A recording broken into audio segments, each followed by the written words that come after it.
بسم الله والصلاة والسلام على رسول الله. اللهم إنا نسألك حسن الخاتم. حبايب قلبي، ما تنسوش الاشتراك وتفعلوا زر الجرس واكتبوا لي تعليق حلو، ربنا يسعد قلوبكم يا رب، وشاهدوا الفيديو للآخر. النهارده يا حبايبي هعمل مكرونة بطماطم. أنا مش فاكرة عملتها معاكم قبل كده ولا دي أول مرة، بتهيألي عملتها معاكم مرة، بس دي طريقتي يعني في عمل المكرونة، بنوع فيها يعني. النهارده هعملها يا حبايبي، هشوح في الزيت بصل وفلفل الوان. انا ما كانش عندي الاحمر واخضر فاستكفيت بيه.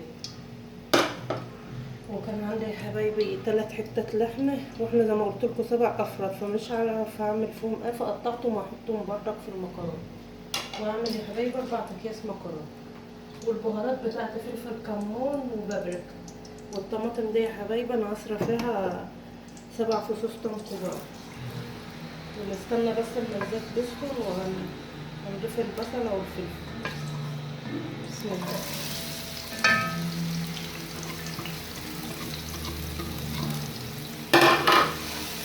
اشوحها شوية يا حبايبي، وما تشوح ارجع معاكم تاني.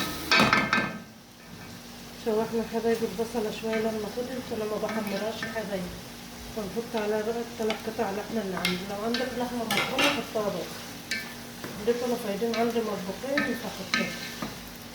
اشوحهم شوية وبعد كده هضيف بقى البهارات ونضيف الطماطم. نضيف بقى البهارات يا حبايبي، ملح وفلفل وكمون وبابريكا. انت بتتبع البهارات اللي بتحبها، بس اللي موجود عندك اللي موجود استعمليه. هشوحهم شويه وارجع معاكم تاني. ورجعت معاكم يا حبايبي، ما تشوحوش البهارات كتير عشان ما تمررش مني. هنضيف بقى الطماطم.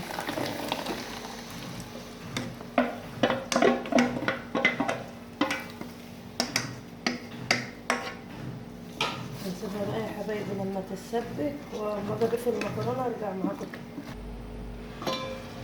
كده الطماطم قلبت اهي يا حبايبي. هنضيف بقى المكرونه يا حبايبي انا اللي بسلقها.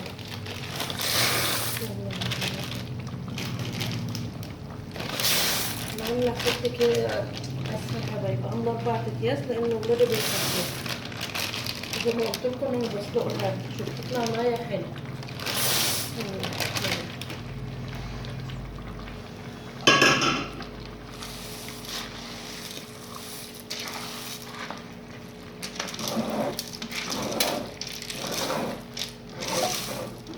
بتطلع بس يا حبايبي كوبايه ميه، لان الطماطم اتسبكت وخلت كوبايه ميه بس.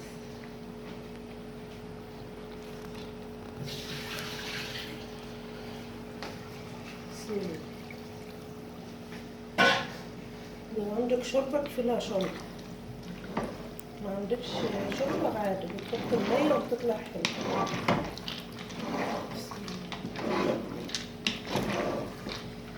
قلت لكم انا مكتره المكرونه يا حبايبي لان ولادي بيحبوها. هسيبها بقى تشرب الصلصه بتاعتها والطماطم والميه اللي انا حطيتها يا حبايبي، وما تتلدن واسلق البيض ارجع معاكم تاني.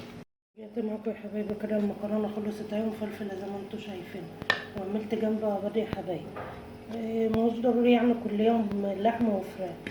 دي زي ما عملتها معاكم، كان عندي فايت، عندي 3 حتات لحمه عملتهم قطعتهم فيه، طعمها تحفه يا حبايبي.